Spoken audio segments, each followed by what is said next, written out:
Hello everyone, welcome to our monthly Precious event. Welcome to Precious. My name is Grace Francis and I am your host for this evening, where I will be interviewing Jessica Huie. If you are new to Precious, I'm going to tell you a bit about it. Precious is a digital platform network and resource for women of colour. Launched in 1999 by Huie MBE, it was the first publication of its kind in the UK. Precious champion ambitious women of colour by shining a light on their achievements and building their professional networks through powerful sisterhood. They do this through their magazine, their awards programmes, and their regular monthly events that showcase the success of everyday role models. Most recently, Precious teamed up with Santander to commission research into the challenges and achievements of female entrepreneurship and women business leaders from underrepresented groups. Precious has and continues to do an amazing job with supporting and connecting the women in its network. Usually these events that we're hosting today are hosted at the British Library, but we did pivot online due to a certain C word. So we are online, and this event has been sponsored by the British Library. So huge thank you to both Precious and the British Library for tonight's event. We have Jessica Huie MBE that I'm really excited to interview this evening. Jessica is the author of Purpose, published by Hay House, and the founder of the Purpose Academy. Jessica enjoyed an exciting career as a publicist and has worked with some of the world's biggest stars and business people, including Samuel L. Jackson, Simon Cowell, Kelly Rowland, and Duchess of Sussex, Meghan Markle. 12 years ago, Jessica launched Colourblind Cards, a multi-award-winning multicultural greeting card company, which drove an early conversation around the importance of ethnic representation in retail and became the first independent brand to secure a high street presence for Black cards. Labelled one of Britain's most inspiring entrepreneurs by the Evening Standard in 2014, she was the winner of the very first Precious Entrepreneur of the Year Award in 2007. Jessica was honoured with an MBE for entrepreneurship and her contribution to diversity. The annual Purpose Retreat takes place in Jamaica. And I feel like I'm going on, but I want to get this bit in because I know I feel like I'm giving you a whole life story before we're diving in. But I do want to get out the new edition of Purpose is out with 5 brand new chapters. And we are going to infuse in tonight's conversation a bit about her book, Purpose, her new version of her book, and how we do business with purpose. Welcome, Jessica. Hello, lovely. It's lovely to be here with you and everybody. It's so lovely to be here with you. And I feel like I'm just gonna breathe out because I just did that whole introduction like a news presenter. So I'm just letting the news presenter fizzle out of my being so I can have a good conversation with you. I thought it was seamless. You did a great job. Okay.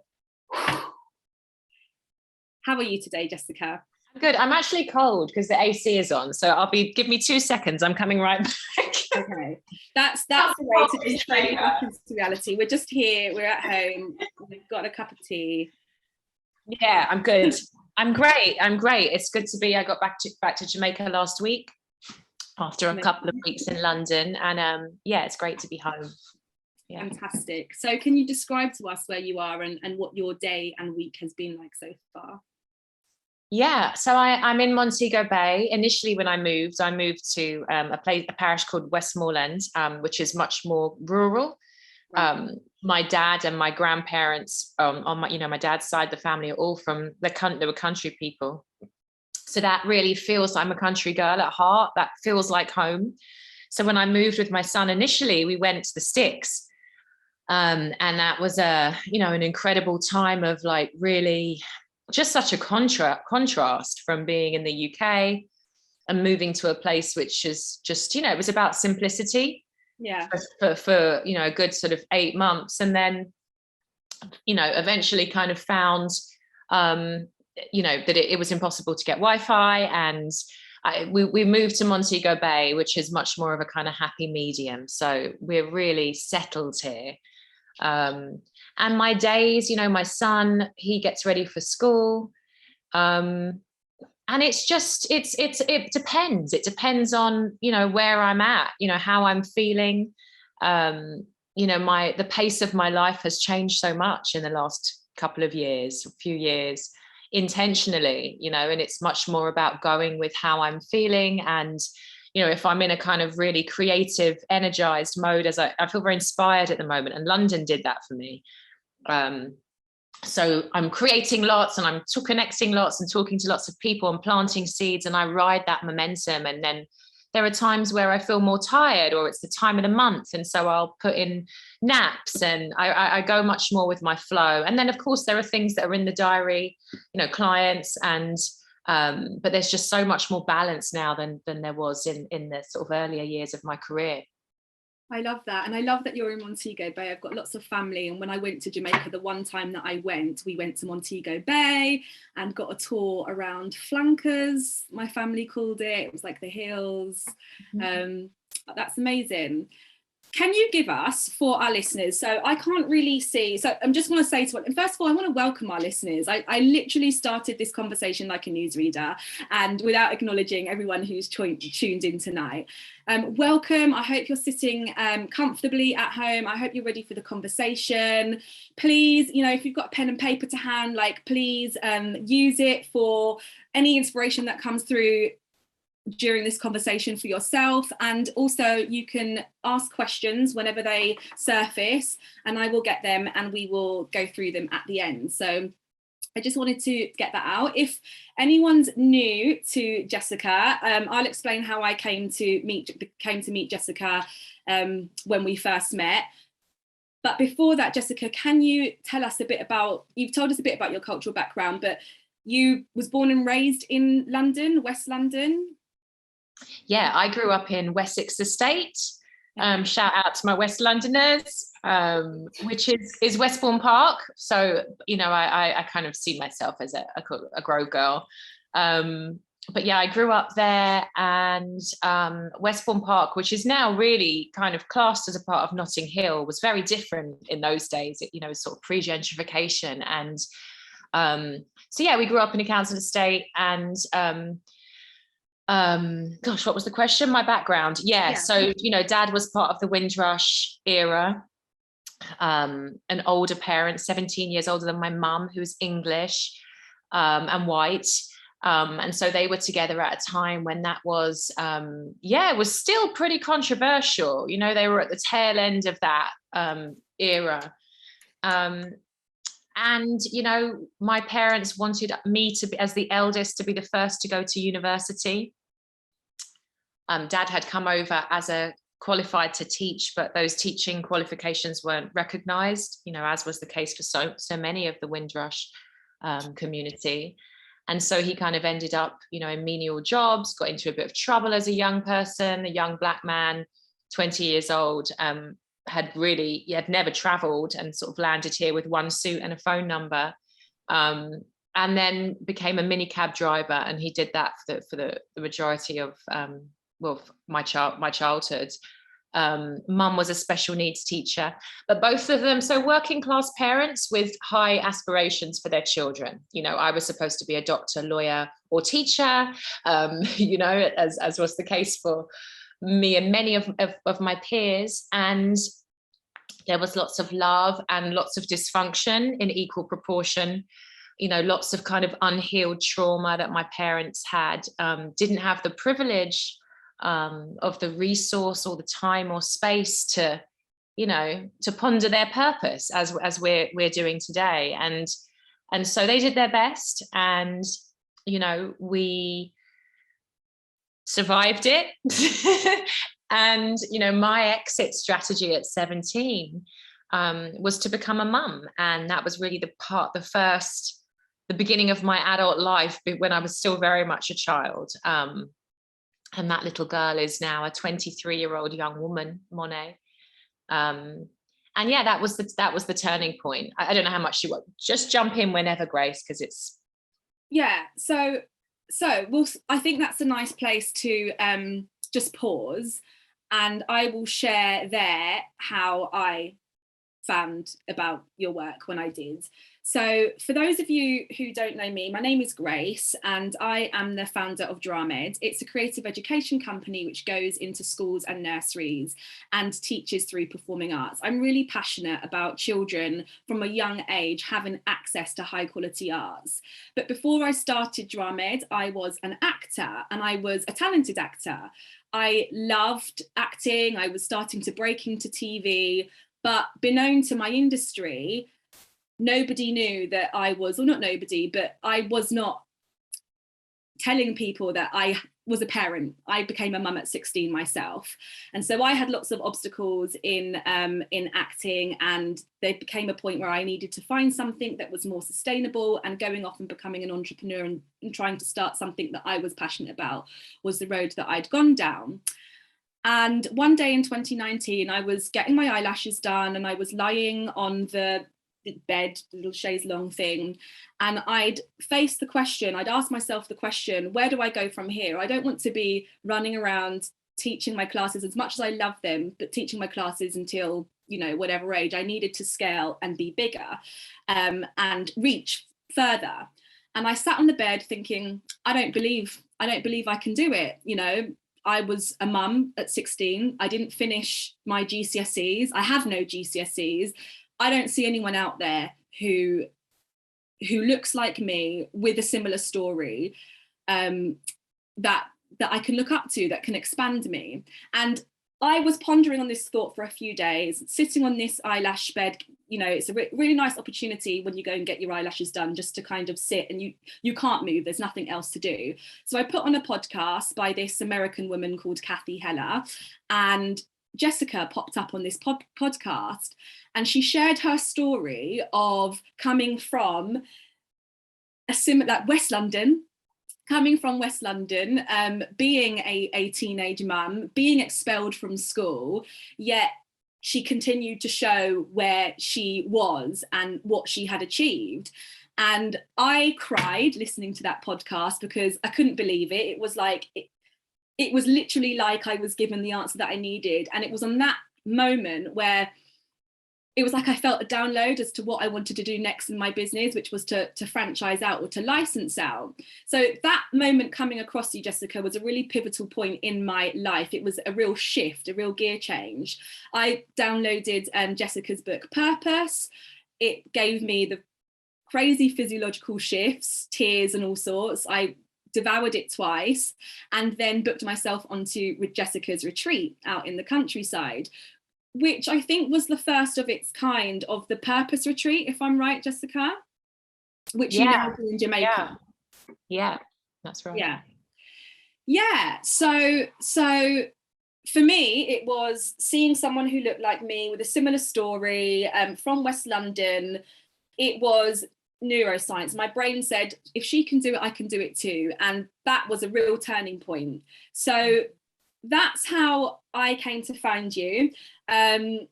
Where do I want to go from here? So the book. You're making me emotional though. I'm trying to stop the tear like coming down. Yeah, it was massive. It was a really massive moment for me because I'd booked myself onto Jessica's retreat and I'd shown up with my story. You were there with a lot of entrepreneurs. A lot of entrepreneurs booked themselves onto your retreat. And I remember us all going around the table and saying why we were here. And I was sitting at the table with you and I said to you, I am here because I explained how I'd found you. And I was just like, I just wanted to see it. I needed to see it to believe it. And just by chance, somehow you'd had me share a room with a 21-year-old millionaire. Well, her business had reached its first 7 figures, but she'd turned over her first 30,000 at 16, and there was me with my first baby at 16. Both stories, by the end of that retreat, we owned both stories. For me, that was a story that I hadn't taken ownership of, and I didn't want to take ownership of. But you have so powerfully embraced your story, and your you embody how we own our stories and how our stories don't have to own us. So that's really what I want this conversation to be about, like kind of dig into us, looking at our stories, looking at owning those stories that have had ownership of us for a long time. There was parts of my story that terrified me. I was horrified by, and I've shared this with a few of our precious listeners, growing up in a council estate with loving parents, but I had 14 dogs in the house, and I'd come from a background where I'd experienced wearing microwave knickers to school in a desperate attempt to dry them. And that was something that I would never, ever talk about. I could never feel tall with that story. But with you at the end of that retreat, I laughed about it. And that's something that in your book, you share very honestly about your experiences. You give us permission to share our experiences, or to face our experiences. So yeah. You just put that so beautifully, owning our stories and not allowing them to, where they've owned us for so long. And the word that comes up for me when you speak is reclamation. It's about reclamation. It's about reclaiming our power and, moving beyond the shame. That, and it doesn't matter, we have parallel experiences, but there'll be people listening who weren't teen mums, and yet we all have the stuff that we're ashamed of, that makes us feel less than. And so often our lives are just powered by that lack, trying to fill that hole that's unfillable from a space of fear or not enoughness. And reclamation, that's what it's about. And then beyond that, then when we start to actually recognize, I think in my post this morning about tonight, I said, I've got to a place now where I realize the hardest things are actually my golden ticket. Like these things are gifts, and that can be hard to get. Some people have experienced such horrific things, incest, the death of a child, awful things. So it's a tough concept for many of us to really grasp. But if we can be open to the possibility that the stuff that really brings us to our knees and cracks us open is exactly the space where this opportunity to really shift into our power. And through, it's my friend Sophie Bashford who says our healing is our calling. Our healing is our calling. Yeah, it's that, everything we've experienced is exactly what we have to share. So, and that's just such a place of, of everythingness and congruence. It's about reclamation, and it's about congruence, and getting to a place where we no longer are hiding from ourselves, because that's generally who we hide most from and try to avoid, but also from the world. And just, and then we don't have to compartmentalize, and we show up much more wholehearted and, in our power, because we are whole. Yeah. Your book, the first edition, so you've got a revised edition of your book where you've added 5 more chapters, but the first edition and the revised edition very much talks about and explores, but it's a catalyst for us going deeper and uncovering the soul behind the mask. I think that's a term that you used in your book, uncovering the soul behind the mask being what some, one and the same as the ego, the face that we put onto the world. You talk about, I tell you that I'm an entrepreneur and show you my family, happy family and children. You tell me the letters after your name and how many followers you have on social media. And you talk about how we are getting lost in offering up ourselves, our true selves, to people when we meet. And there's no other way to go really than a collective shift in our consciousness where we can all get to a point where we can say, this is who I am. Can you talk a bit about that? Can you share a bit about that with us, or kind of, I don't know, shine some more light on that concept? Yeah, I think that, you know, the beauty of my early experiences of, you know, having this such a determination to, or in a control, because really, you know, I look back and I think about that little girl who, you know, months before I had my daughter, had swallowed a box of Anadin, and, you know, because I didn't want to be here. I didn't want to be, I couldn't see anything. I couldn't see possibilities. I didn't feel, I was so disconnected from myself by that point. The things that I'd loved, that had lit me up, the dancing, the writing short stories, were just buried. And I think back to, you know, that determination and need to control outcomes that led me to decide to get pregnant, you know, and it's quite amazing. But it was that same force that, you know, and strength as well, that was was in my DNA, that led me to forge this, you know, successful career and achieve these things, you know, feeling unconsciously that I would arrive at a place where, you know, I'd achieved so much that I no longer would feel less than, that I'd feel that belonging, I'd feel that worthiness. And you don't think about it consciously, but that's what's driving most of us. You know, the shoulds, it used to be about getting a job, you know, a job security. I mean, society's changed, but it's still, so many of us, and I'd say the vast majority of us, are powered by lack, and which is just, you know, another layer of beyond fear. And, you know, I really believe there are really only two modes of being, and one is love and one is fear. And love is about possibility and, you know, opportunity and collaboration. It's all expansive. So it's not that ambition is a bad thing. It's about what is the fuel behind it that's powering that desire to do. And is it coming from a place of alignment and creativity because we're innately creative? Or is it coming from something else? And yeah, the beauty of having that journey, which allowed me to tick all these boxes, which society celebrates, because the more I did, the more I was celebrated. And then it becomes self-perpetuating, and you're almost imprisoned by the title on your business card. I needed to be sort of smashed into awakening, really. Because I had such a stronghold on me, and I didn't know who I was without it. And I'd built up a whole identity, you know, with so much shame and pain underneath it. That, yeah, so the beauty of that is that I got to get to that place and realize it's not this. It's not about this. This isn't success that of any real meaning and you know, truth. And what I discovered through the surrender, which occurred for me in starting to write, you know, in that period where I was caring for my dad. And, you know, those of you that have read the first edition will know it was 3 days before he passed on. And I was in this really profound space, which is, you know, the opportunity that grief holds for us, if we can be with that pain and not, you know, shy away from it.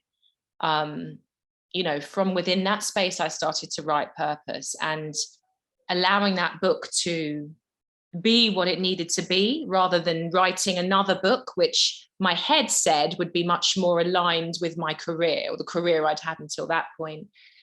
It enabled me to discover what becomes possible when we take the mask off, when we show up without the mask and allow ourselves to be seen for who we are. And it's terrifying and liberating in equal proportion. And the connection that opened up as a result of that book and that revealing of myself, both to me, you know, and to, you know, to the public, just meant that there's nowhere else to go. I got to experience what it's really about, and then why, you know, and so that has really changed my entire approach to life and understanding of what it's all about. I feel like so many of us can relate to coming out of the house and presenting the shiny objects to the world of who we are, and then coming home and feeling like a completely different person. Like you take the mask off. I know I do take the mask off and feel quite different to who I am when I present that person, or that person to the outside world is a part of me, but she's definitely really striving for what she thinks society wants of her. So there's this journey of, when you go through your book, of finding a way to meet in the middle of presenting yourself to the world, but presenting yourself to the world, you know, matching them, piecing them up together. So just to go, you've got a revised edition of this book. Can I just ask that the first part, because I've noticed at the end you've added 5 more chapters, did you change anything to the first edition, to the beginning bit, or it was just the 5 chapters that are added at the end? No, I love the question though, because there was a part of me that wanted to, because, you know, some of that was written, well, the first part was written 2016, you know, around Dad's transition in May. And so really, you know, a long time ago. And by the time it came out, it was 2018. And there's been lots of growth, you know, that I was 28, I'm 41 now. It's 28 when my client then, a life coach to the stars, Ali Campbell, sat on my sofa and said, looked at the awards on the mantelpiece and said, who are you without those? And I said, a daughter, a sister, a, you know, girlfriend. And he said, who are you outside of those roles? And I couldn't answer him. And that was the beginning of the work, a beginning of the exploration of who I was, and, you know, starting to get into therapy and Reiki and yoga and all the things, and thinking I'd find the answer outside of myself. But it was 2016 and the experience of that kind of awakening, you know, where the work really began. And so there was a part of me that wanted to go back and change things and bring it up to date. And yet I had to just allow it and honor where I was at that time, because, you know, you talk about meeting in the middle, and, you know, what I hear is it's about integration and accepting and just bringing all of the different parts of ourselves, all of who we are, allowing them to coexist. And some of them aren't, you know, necessarily the parts that the world claps for, but we need to reclaim those too. And that's where we start to really, you know, move into a space of true self-acceptance and self-love. And so I left it for that reason. And I allowed the 5 new chapters to kind of, bring us up to date and bring me up to where I find myself today, which is still learning. Yeah, and I feel like that comes across so beautifully. It's so nice, because for anyone who's read the revised edition, or for anyone who's not, when you add the 5 chapters, you kind of, there's a part of you, I mean, it sounds like things have really fallen into alignment with your move to Jamaica. It's really opened up a whole new experience for you. And we want to think, I know I wanted to think, that's it, she's made it, and it's forever happy after. But you're quite honest about the fact that there's new things that surface that you have to deal with and have to address and have to learn to love about yourself and have to heal. And it kind of just gives us permission to be like, no, this is life. This is the point. This is the point. It's ongoing. And I tell you what, you know, the beauty, but I think of like Ciara, like level up. And that's what I think of when you know, because it's like the deeper you go and the more that you're able to, start to feel. It's about feeling. And that's what being in quiet, you know, rural Jamaica did for me. It's this space where the conveniences were removed, couldn't get on the Wi-Fi. I deliberately didn't take a television because I was kind of beyond consuming, like being a passive consumer by that point. My son wasn't very happy, but nonetheless, we didn't take a TV. And I thought, we'll watch movies on Netflix, you know, intentionally choose what we're going to, you know, have movie night. No, there's no Wi-Fi. And so it meant, you know, all of those things that would have previously served as distractions from being weren't there. So, but when he was in bed, I was left with myself, and anything that, you know, had been swept underneath, swept away. And the more that we're willing to go into those places and feel the stuff we'd rather not feel and face it, you know, in tandem, more life opens. Our capacity to love and be loved and connect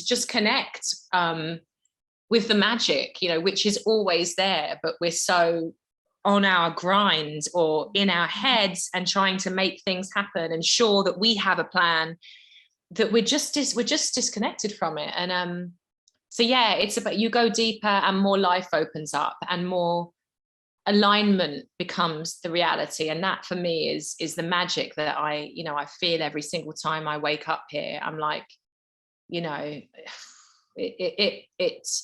I feel very proud, actually. I feel very proud of myself, because you choose yourself and you choose to make the leap in any area of your life and make those choices which are scary and full of uncertainty. But it also means letting go of so much so often, and that requires courage and yeah, just a deep trust in self, which is a work, you know, it's a work in progress.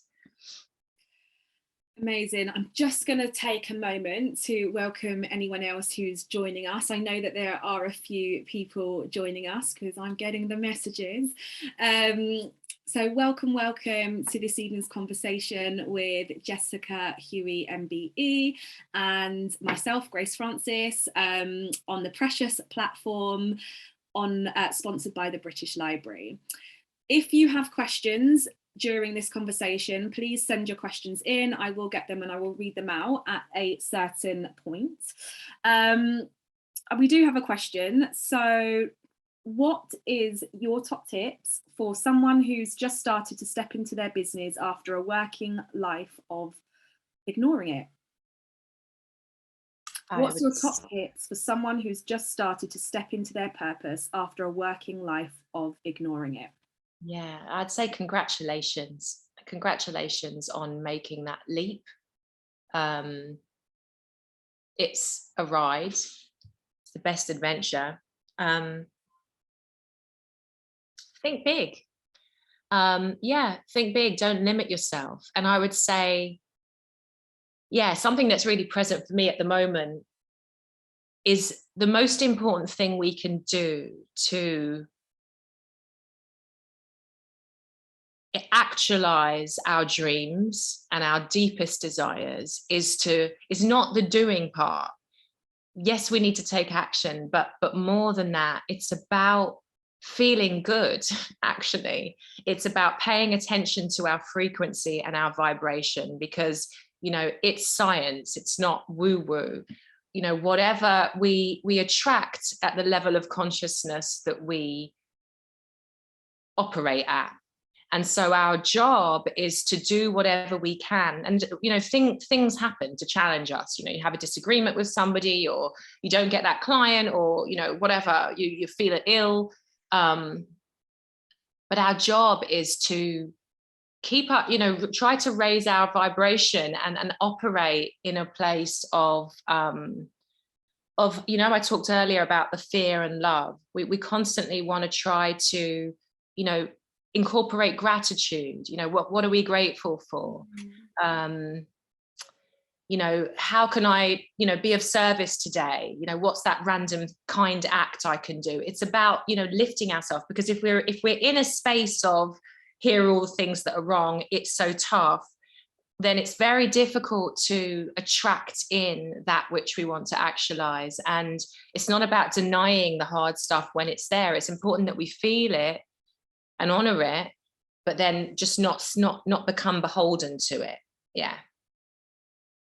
Amazing, thank you. There is a part of me that wants to talk about stepping into the woman that you know, you create a self, I have a vision of myself. I know the woman that I want to be and that I want to step into, and I feel like I'm journeying through life becoming that woman. And I know you talk about that in your book, but that's not a question yet that's really formulated. So I think we'll get there, but I just wanted to put that out there because I want to come back to it. I think about 2 years ago, perhaps shortly after I'd met you, you'd announced that you was writing another book, I think, if I remember correctly. Tell me if I'm wrong, but I feel like you'd had the opportunity to write another book. And so I remember checking in and seeing some of your posts about how this book was coming together. Was this, did you change your mind on that and add five chapters to Purpose? What is the book journey looking like? Is there another book that's coming out, or was the new edition, the revised edition, the book?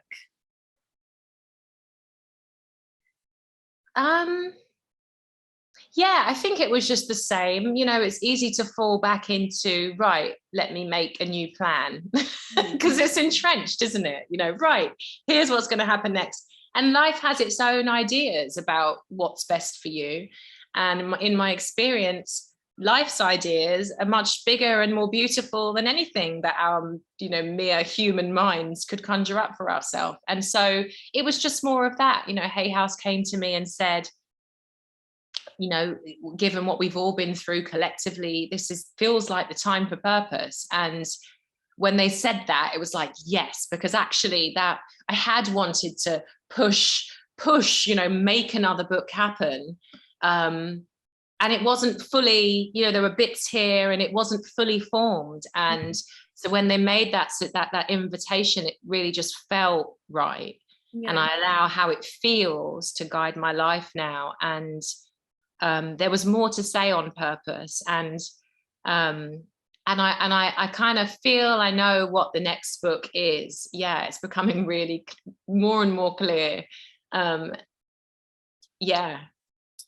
I mean, your life seemed to have, you go through another shift that making or adding to that book made perfect sense, because I think a lot of us who have read Purpose and been following your journey was like, well, what happened next? How did this happen? How did you all of a sudden decide? Because it was a matter of months, right, from you kind of being like, Jamaica, and packing up and leaving. So, and you've been in Jamaica for a year now, is that right? More, about 18 months. Okay. Yeah, nearly 18 months. Mm-hmm. Okay, and going back to the book, I once heard someone say that we don't write books, the book writes you. Do you agree with that? I ask because when I listen to Purpose, it very much feels like, and I'm very careful not to sound woo-woo, even though I'm learning that that's just, let me just take ownership, that it, not even label it woo-woo, it's right. It is, right? Yeah, it's saying that. Yeah, claim it. It's not woo-woo, it's the other side. It's just thinking of the things that are unseen and can't necessarily be proved. Anyway, yes, it feels very channeled, your book. It feels like you are downloading, receiving some really wise piece of nuggets and putting that into this book, which is perfectly timed for the world that we're living in. Can you take us through your journey to writing Purpose and adding to it? Yeah. Oh, I kind of wish I had. Well, I do have a copy, but I'm going to let people read it for themselves. But it was, that the Purpose began with a piece of writing that, I was sitting upstairs was my brother's bedroom when he was growing up. My dad was downstairs in a coma state. You could hear, but by this point he wasn't able to speak. And anybody that's had a relative go through, I'm sure it's not just cancer, but that kind of pain relief that just is really, it's palliative care. It was very tough. It was ground zero, really. And we had this incredible carer. Actually, it's your friend Grace who reached out to me recently and said, her mother runs the agency from which Rahul, this particular carer who was sitting with my dad, works for. And beautiful, beautiful soul who taught me so much just by being in his presence. And I just you know, it's 3 a.m. in the morning. I think it was 3 days before Dad passed on. And I just picked up a pen in the back of an envelope and started to scribble, and there was no thought, there was no mind involved. And yeah, it was just a stream of consciousness. And when I looked back and read it, it was beautiful. It was beautiful, and beautiful truth, you know, with no interference of thinking or ideology, you know. It was just pure. And so that's how it began. And then as it became, you know, life did its thing, and it became a book that Hay House were going to publish, I did my best to really hold on to that purity. And, you know, I was writing through my grief, so I was still in that space, and in what felt like existential crisis, because who I had been was falling away, and I was powerless to stop it, and I didn't want to stop it, and yet I didn't know what was on the other side. You know, I'd been known, you know, had a level of notoriety about the work that I'd done in the world, who I was, what I talked about, and suddenly I didn't want to talk about any of those things anymore. And I didn't want to have the same conversations and, you know, run a bit my business in the same way with the same kind of clients. I was changing. I was unbecoming. So yeah, and today I still create from that space. You know, I journal, and suddenly I get a download, and that becomes the program. And that's what works, you know, energetically. That's what people pick up on. That's what they respond to. And I would argue that's really the only way to. That's where we need to move to. We need to recognize ourselves as energetic beings, and yeah, just start to become open to the possibility that there's a new way. So leaning towards doing business with purpose, I'm going to ask you some questions about that, and we have a question through. The next question is, how do you get past blocks with regards to your true potential? So yeah, blocks in regards, how do you get past blocks in regards to your true potential? It's about releasing what we're not. You know, it's all the blocks are stuff, whether you started, Grace, by talking about how our story owns us. And I think all the blocks live in there. You know, when I think about being in Downing Street, and this is in the book, and at this round table, and feel, you know, I'd won all these awards and I'd done this amazing work. You know, it was amazing, you know, and, you know, creating change, and I didn't feel I belonged to be there.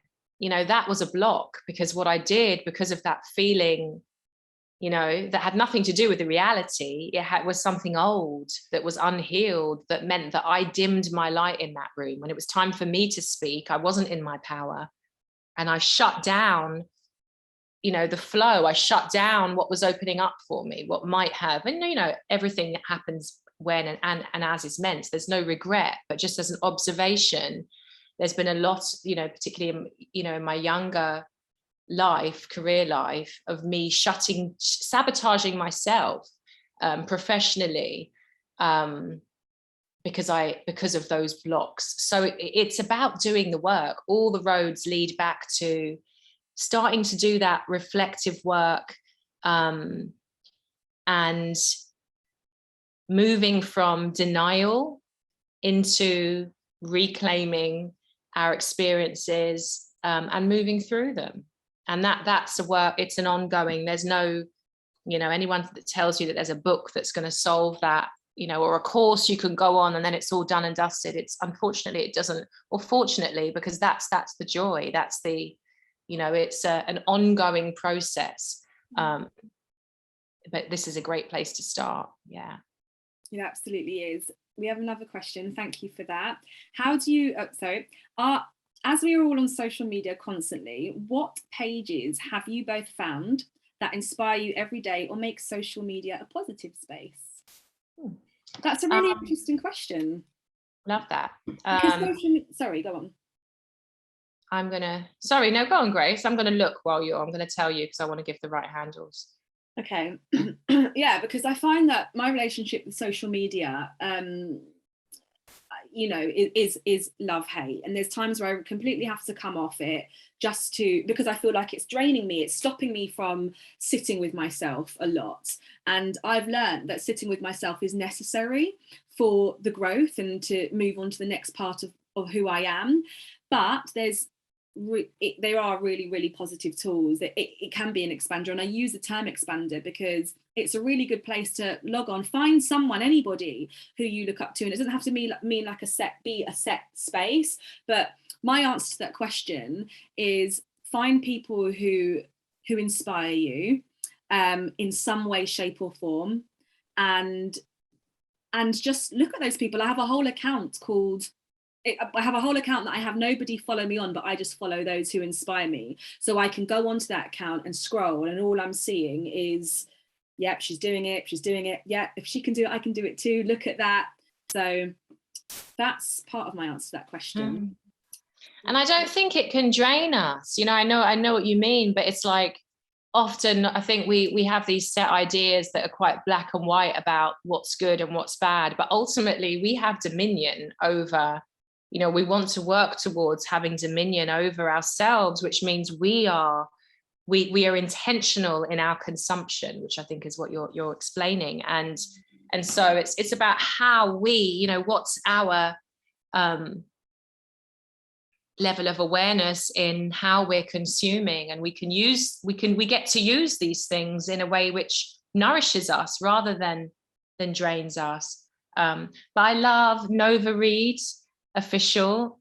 My friend Nova, I love her work. I love what she's doing around anti-racism, and I love the truth that is at the basis of where she comes from in her approach. It goes beyond surface level, goes beyond initiative level. There's depth to it, and I love that. I resonate with that. And then Peter PETAJEAN _ Peter Jean.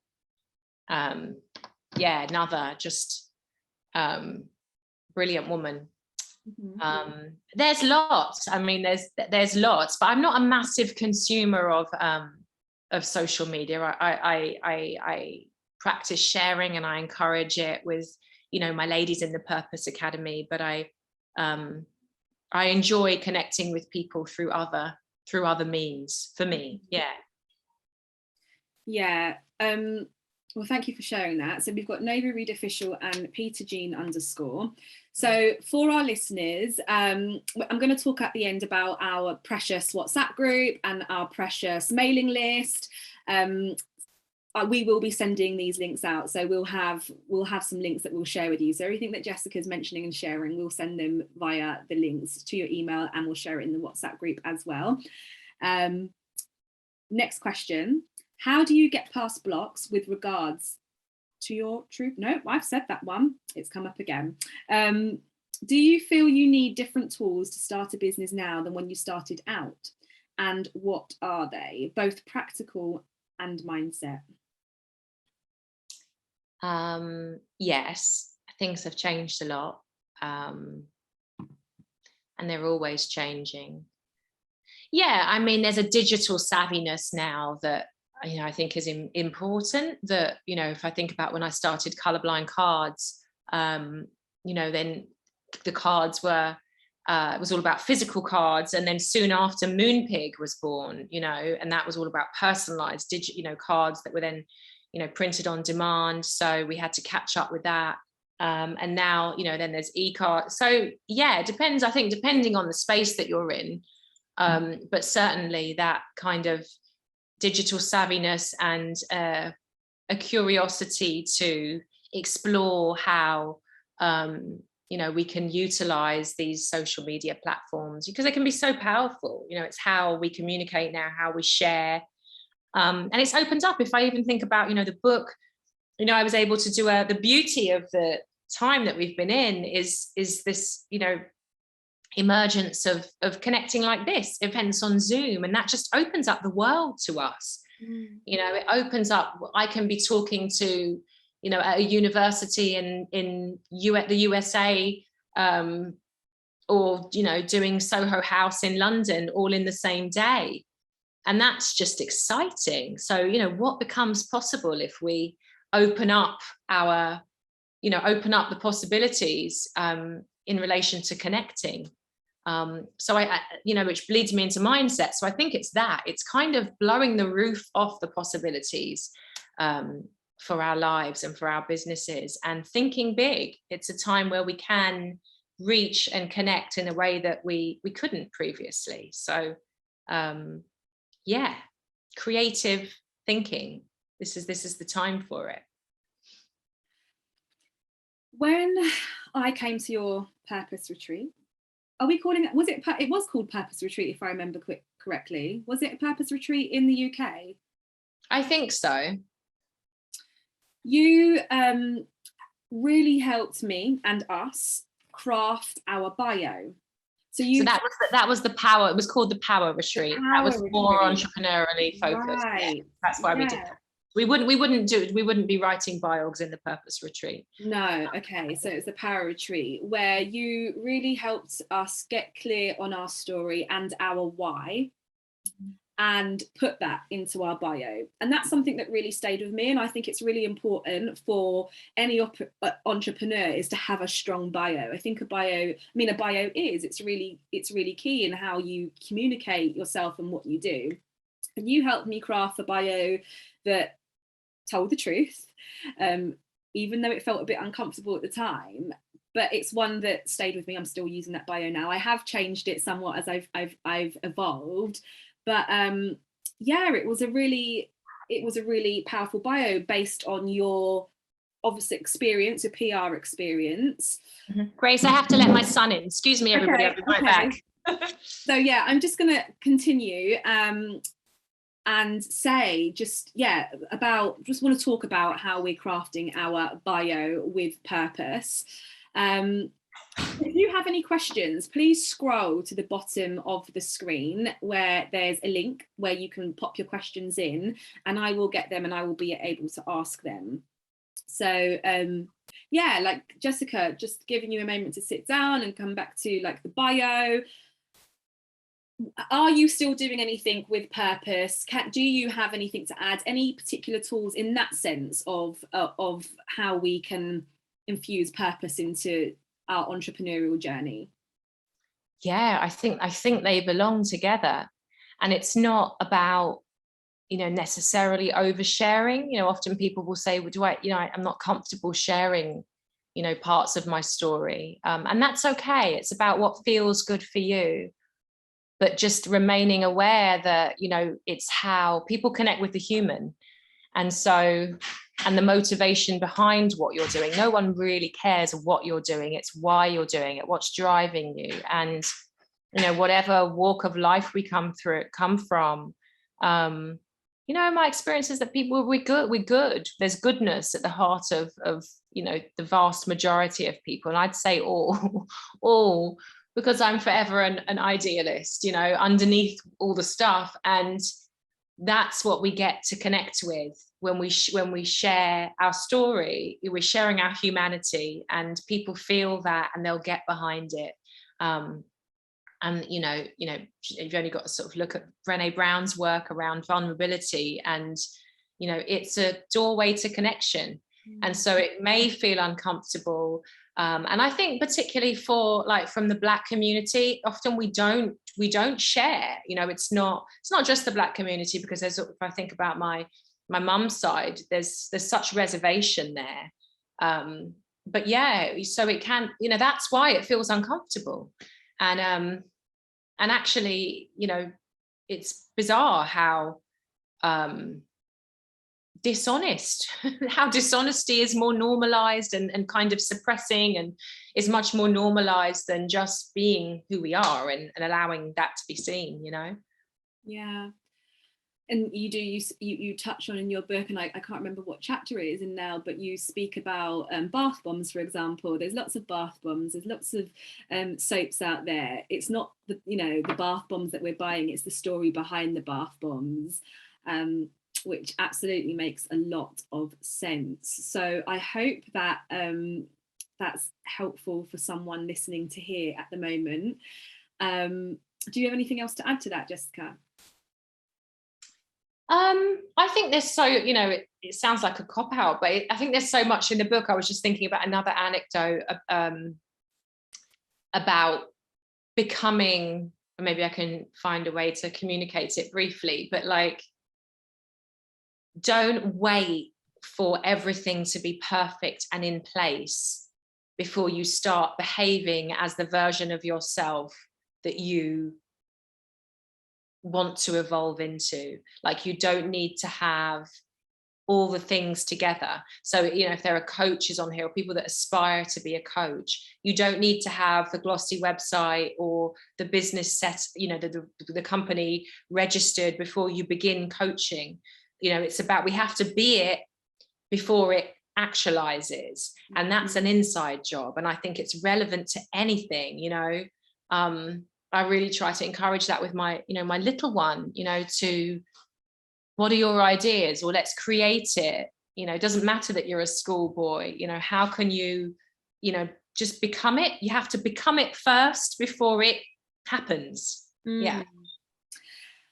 Gosh, and I know that there are so many questions around business, but I feel like that work underneath, the work on yourself, it's the most important, probably, like doing that work on yourself. And they might not always sound like they connect with business, but I absolutely think that they do. And there's a part in your book where you talk about confronting,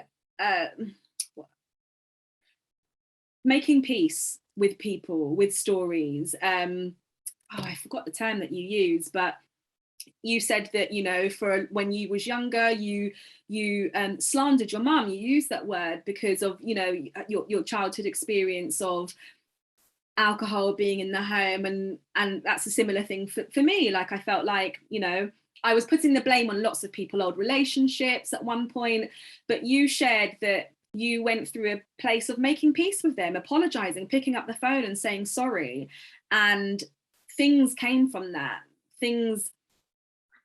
New things came from that. How important is that? Can you talk a bit more about making peace with old ghosts in the closet, things that we've buried? I guess it comes back to that thing of that fundamental belief that I hold, which is that life happens for us. And so if we, rather than to us, and all of the challenges are, and obstacles are opportunity, they're catalysts, they're deep, you know, learning accelerators from which we, you know, gain wisdom and strength and resilience, and we come through bigger and available for more life, and, you know, to come through us. And so again, if we are energetic beings carrying around resentments and blaming, we're really just giving away our power, you know, and not recognizing that we have a opportunity to choose how we perceive what has happened to us. It doesn't necessarily mean make it okay. It doesn't. And hurt people, you know, it's like, I don't believe. And so, you know, as we start to do this work, and we come to having, I guess, increased levels of compassion, and, you know, both for ourselves but also for others, and so we just want to clear, you know, if there are these clogs of resentments and blames, we're blocking ourselves off from the flow of life. And so I guess our work is to clear that flow, and we release ourselves, but we also release others. And that has proved to be a really beautiful thing for me. And I think tidying up after yourself, that's what we're doing. So there's more questions coming in. They're coming flying in. Who are the business women who inspired you, and why? I missed that, Grace. Who are the business women who inspired you, and why? Oh, there's so many. You know, Feluke, Her work with Precious, just her commitment and dedication over 15 years blows my mind. Her selflessness. A lady called Rachel Pendered, who recently hosted my book launch in London, who was also a client, somebody who read Purpose and then reached out to me. Amazing woman. Her company is Media Zoo. I mean, there's such a list. I mentioned Nova Reid already and watch the work that she's doing in the world. But they're the people that have, you know, it goes without saying, the people that have purpose at the epicenter of all that they do. All the women in my academy, you know, all of the previous, I've had 3 academy tranches. Anybody who is coming from that place of who's brave enough to embrace their reason for being on the planet, which is, you know, is where business and purpose come together. You know, I don't think that there is a separation. I think it's for us just to make that connection and start to see ourselves as having a deeper reason for being here than just to survive or to go on that holiday once or twice a year if we're lucky. It doesn't, you know, it's not, yeah. Thank you for sharing that with us. We have another question. What advice would you give to someone debating whether there is purpose in reaching out to a father that hasn't been involved in their life? Will you just ask that again? What advice would you give to someone debating whether there's purpose in reaching out to a father that hasn't been involved in their life? I think it's about feeling into, there's no right or wrong. There's only what feels right for you. And I think it's, you know, boundaries are a part of self-love. And it's knowing when, you know, we can have relationships or open up relationships which are boundaried in ways that we get to set. We don't have to stay within historic dynamics. That's okay. Yeah, but we get to decide, and it is such a personal thing. It's about feeling what feels right for you. And I think if it feels like more uncomfortable, you know, if you're feeling an urge, then the likelihood is that there's, you know, I'd listen to it. Thank you. What do you think is at the heart of a successful business? What are the tools that can get us there? Purpose is at the heart of a success. Well, first of all, what does success mean to you? I think that there's a task which is getting really clear on what's most important for us, and being really honest about that. I think as women, often we don't want to talk about or think about money. It can feel like, particularly, you know, for creatives or people doing you know, work that has a real social benefit, we can feel uncomfortable about, you know, claiming that we want abundance, and yet we don't have to choose. We can have it all, but we have to be really honest about that and then make choices as a result. You know, profit with purpose. So it's getting really clear on what success looks like for you, and then working backwards.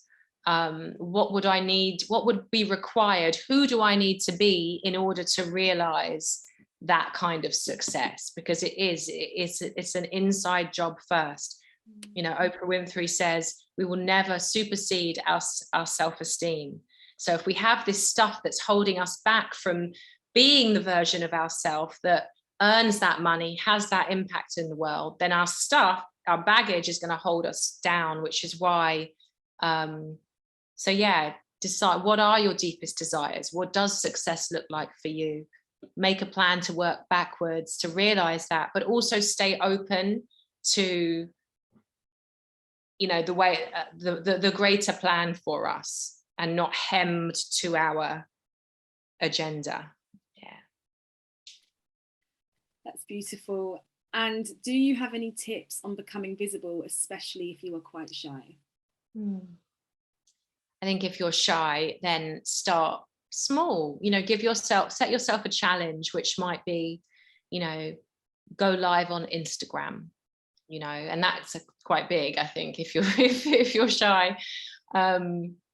And, you know, do it with somebody else. Pick somebody else who shares your values, you know, who you perhaps, you know, if you're a business owner who is selling, what do you say, bath bombs, you know, find a business owner who is selling, you know, whose audience would be interested in what it is that you're sharing. And so there's alignment there. And do it together, be in conversation together. But I would say, yeah, set yourself a goal, and then lean into it. You know, it's in the leaning in that we become bigger.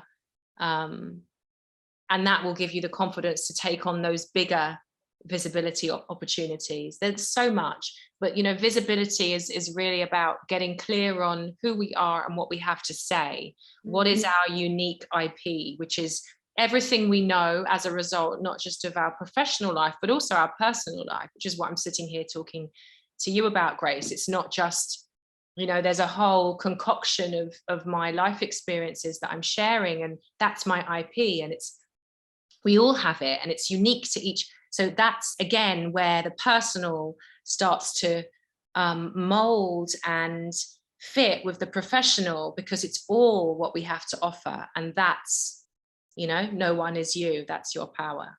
Yeah. I love that. And how has your experience with creating genuine friendships throughout your life been? And how has that changed with moving to Jamaica? So I'm really blessed that I have 4 girlfriends who I've had since we were 12 or 13 in school, and they're my oldest friends. And, you know, I still have those relationships in my life. I'm very grateful for those. Purpose changed everything. It opened me up to friendships, you know, which had a foundation, which had which had truth as the foundation, or purpose. You know, they weren't based on, well, we work in the same industry, or, you know, so many of our relationships, professional and personal, are about what can I get from you? And it's not that we're bad, it's just how we're programmed, and it's unconscious. But, you know, you think about this kind of traditional networking setup where you're in the room and, you know, people want to talk to the person that can help them get somewhere or get something. And so much is missed in those interactions, which are mask to mask, you know. And when we take the masks off, what opens up is an opportunity for collaboration of a different essence. And from there, real magic can happen. And so, you know, I'm really blessed to have I have so much love in my life, you know, and some people I haven't known very long, and yet I feel incredibly loved, and I feel an incredible love for them from this way. And the same has kind of carried through to Jamaica. You know, I made new friends, and, you know, it's wonderful. Yeah. How do you start with taking off the mask? Because I feel like that's something that I struggle with personally. I've been very programmed into, when the question is asked, "Hi, how are you?" I say, "Hi, I'm fine, thank you," and it's like a really big smile, and the default answer is, "I'm fine, thank you." But I've recently started to explore, well, what happens if I genuinely say how my day's gone? Not necessarily because you have to be conscious about being negative. Like, that's my fear sometimes. I'm like, I don't want to be negative and emotionally dump anything on you. I'm not saying that would be my answer, but you know, today I asked a friend, "How are you?" and she went, "Oh, it's not been great." And I just really appreciated that honest answer. And I thought, oh, that's how we start to take off the mask. It's just being honest. But how far do you go? Like, how much of the mask do you wear? You know, I'm struggling with that a little bit. Do you have any guidance on that? Yeah, I think that journaling you know, I bleat on about it. But as a writer, it's where I meet myself, is before and it's interesting because this morning I woke up and I did something that I haven't done for a long time.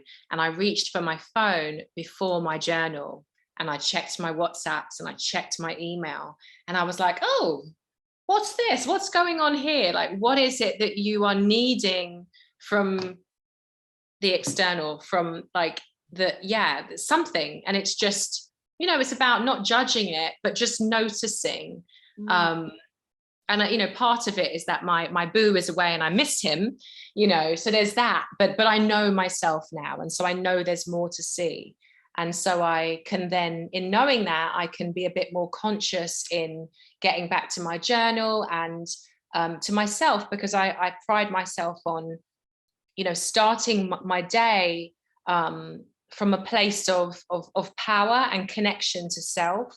And that's what the journaling does. It's how am I feeling like, and then I'll know what I need. We have to know often we don't know what we're feeling. We don't know, because we're just in this kind of autopilot. So honesty with self, and then also, that kind of, I think in communicating with others, it's just holding ourselves. Ultimately, you know, the more that we do our work, you know, our internal work, the more we're able to hold ourselves and not need others to. It's not about being close to support, but not look outside of ourselves for answers or for medicine, you know. And so then when you are having those conversations and somebody says, how are you? You don't need to dump. You're not looking for answers, but you can share from a place of power, as much as you feel. Then it's a sharing rather than emotional dumping. Yeah. And I guess you can share where you are and share your journey through it if you're connecting with yourself in that sense. You're not leaving it hanging there in the air. It's like, well, this is what's going on and this is how I'm addressing it and this is what I've had as a result, because there is always a result, really, if that's the right thing to say. I mean, I find that with myself, if I'm journaling, and I do journal a lot, I am a big journaler, and I know you say in your book that there's lots of tools, whatever tool works for you, there's lots of resources and tools that will work for you. It might be journaling, it might be meditation for someone else. But yeah, it just so happens I'm big on my journaling as well, and I arrive to an answer and I can say, well, this is where I'm at, this is how I've evolved from this experience that I've had recently. So that makes a lot of sense. We have lots of questions coming through. Can I just say as well, we can't get it wrong. That's the other thing. You know, for many of us, we have such black and white thinking, like how, you know, and this fear of getting it wrong. Like there's no such thing. We can't get it wrong. We're human, and we're gonna, you know, it's bringing in that kind of kindness with ourselves, so we're not being the harshest judge, you know, hyper vigilant about how we're going to be perceived or received before we open our mouths, and just like taking the pressure off, and you know. Just processing that. Okay, so how do you start to clear the path of resentment? How do we release the feelings of resentment? I get it. I get that question. I don't know if you've read Jessica's book, but when you shared in your book how, you know, you phoned up your ex-partner and said, sorry, I think you said, even though I'm thinking, no, she couldn't have possibly, you know, and that's me kind of taking on my own stories. I'm like, how do you release those feelings of resentment? Please share. I think when we know who we are, really, which is the experience I had through caring for my dad. And you have to really read the book. It's not a cheap ploy to get you to buy it, but it's you know, it's hard to find words to explain something which is not really tangible. You know, the experience that I had, which was an incredibly spiritual experience, when we know who we are, we then know who other people are, and we no longer see each other in the same way. And that goes a long way to making it easier. It doesn't mean you don't feel rage. Oh my goodness, anger has been a hard emotion for me to connect with, because it's a scary one for me. You know, my experience of anger as a kid was terrifying. It could mean life or death, and so I didn't want to feel that. And part of my journey is allowing that, you know. So it's not all pretty and lights, and, you know, I'm not dancing around forgiving everybody, peace and love. It's not that. And yeah, when we know who we are, we just look at each other differently, and that goes along. You just see, you know, no, it just makes it easier to let go and move forward. Yeah, or move through. Yeah. And there is something so magical to this. So I'm going to just share an experience that I had. So for anyone who doesn't know, and you probably don't, I have 3 children myself. My oldest one is 17. We're a blended family. I have 2 children, 2 of my youngest children with my husband. And I'm going to be honest, I have a really quite toxic relationship with my eldest son's father. No matter, for the want of trying to have a peaceful co-parenting relationship, it's just not like that.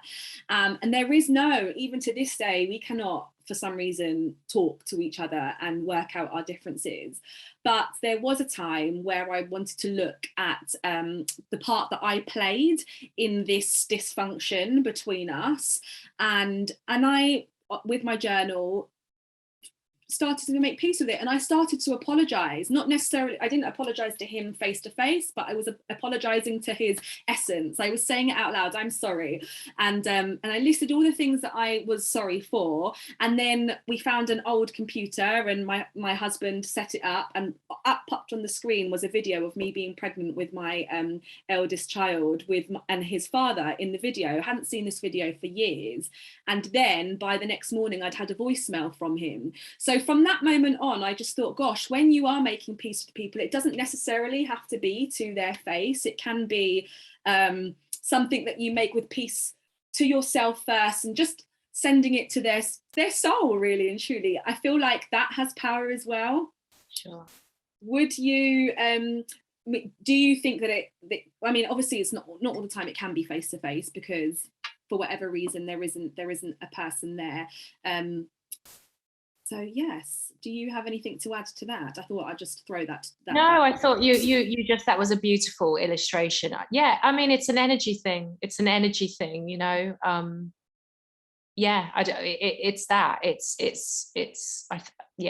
I think you summed it up, Grace. Yeah.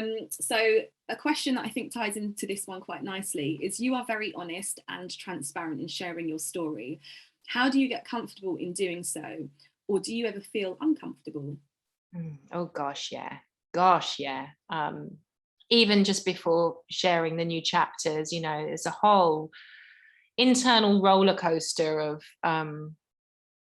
which, you know, becomes easier to be with, because I recognize now that it's more uncomfortable for me not to honor what feels important to share. And that's different for all of us, and that's part of who I am. You know, I am it's been really interesting, you know, to learn more about my kind of astrology while being here in Jamaica, and, you know, that my moon is in Scorpio, and actually we are quite performative, and it's not about anybody else, it's just who we are, you know. And, you know, so understanding that it's I need to be fully self-expressed. And if I'm not, that then becomes something which can, you know, make, if we're not, whatever we're pushing down, that's what makes us ill. That's what transmutes into disease and depression and, you know, goodness knows what else. And so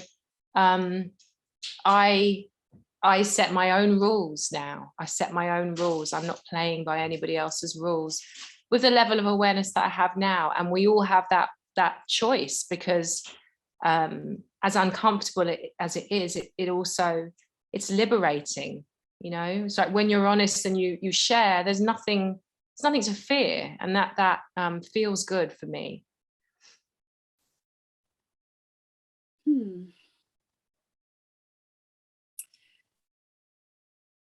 So there was a thought there. I'm going to ask the next question, but I did want to just take the opportunity to say to our listeners that if there's anything, if you've got any experiences yourself that you think, oh gosh, that happened to me, or something that you want to also throw into the chat for us to share, please do that. On the topic of anything, if you have just something that you want to share, please do share it. How do you feel, Jessica, about the power of manifestation?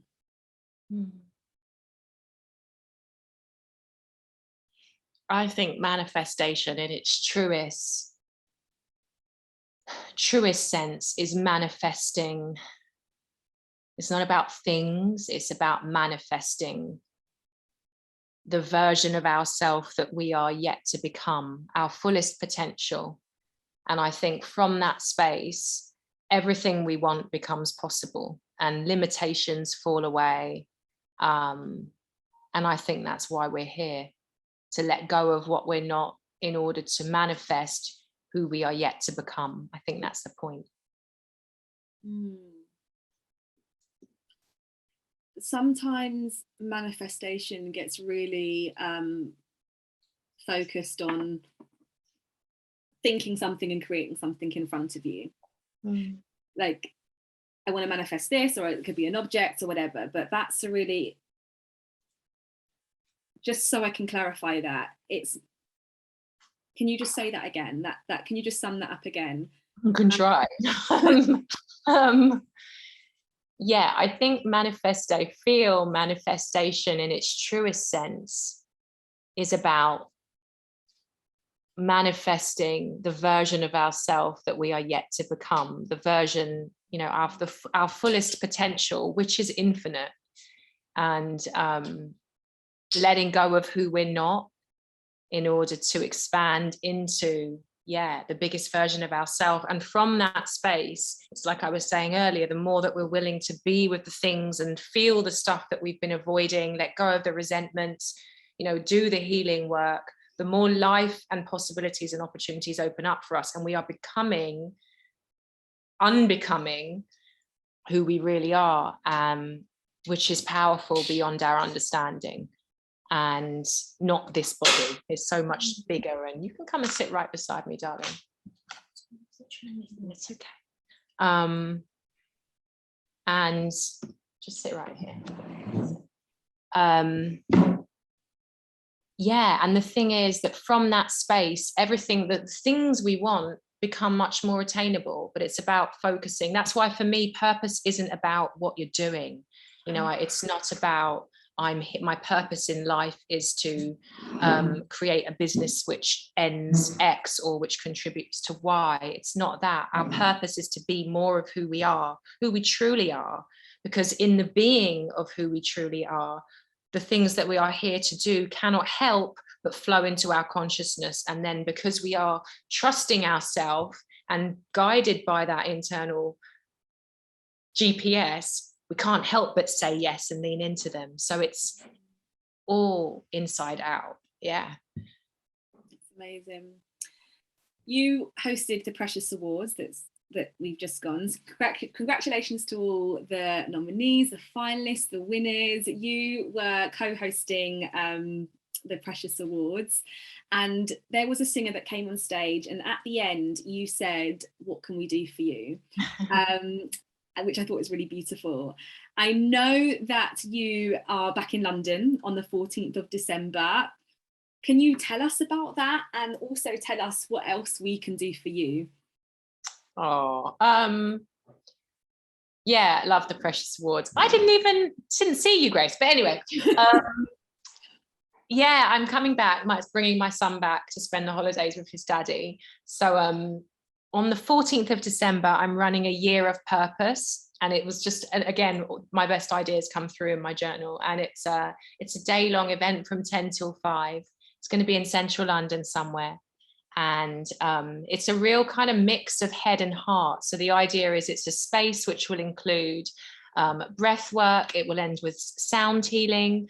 We'll be doing vision boarding. There'll also be a visibility workshop and speed coaching. So it's a real mix of reflecting on the year that we've had, the lessons learned, the insight gained, and then dreaming into what is that we're creating for 2022, with supportive tools there. And yeah, it's going to be magic. It's going to be a way to really honor our growth and strength and resilience and the grace that's brought us through the last year, and plant seeds. And I think the visibility element of the workshop is going to be really fun and exciting for, encourage, as I love to do, encourage people into a bigger vision for their coming year that's aligned with what they, deeply desire. So I put I put the link to that event in my bio on Instagram. I did do it. And it is £195, but I'm going to give you I'll tell you, it's a code for £50 discount, and it's purpose cyber, CYBER, and then the number 1. And if you put that in, it will make it 145, and that's for the whole day. But it's obviously, there's limited capacity, so don't snooze if you want to come. No, and I would,